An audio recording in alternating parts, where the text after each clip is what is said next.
gözlerimden, geri kalmam hiçbirinden. Bakımda almadım gözlerimden, aydında almarsın sözlerimden. Yalan mı görürsün gözlerimden, bana bakıp bilsin. Yaşamak dediğin nedir yani?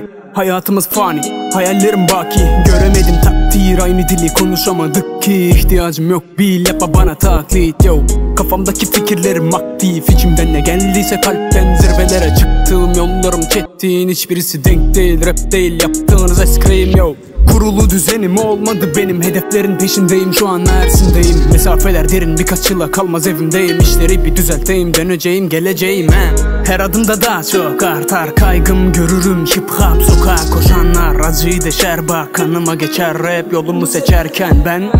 Biraz anla beni, anla sözlerimden, yine şehrim özledim ben. Kayboldum caddesinde, bütün anılarım kaldı geçmişimde. Anla gözlerimden, geri kalmam hiçbirinden. Daha var derinlerimde, aksın rap puslu ses telimden. Çekildiğim anlaymak derine derek gerek olsa al.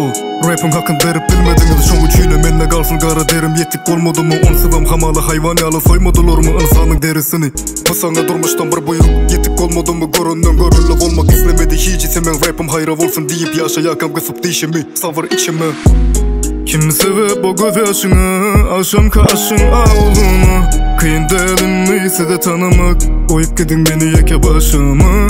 Bakamda almadım gözlerimden, aydamda almarsın sözlerimden. Yalan mı görürsün gözlerimden, bana bakıp bilsin. Anla sözlerimden, yine şehrim özledim ben.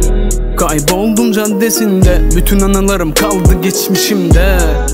Anla gözlerimden, geri kalmam hiçbirinden. Daha var derinlerimde, aksın rap puslu ses telimden.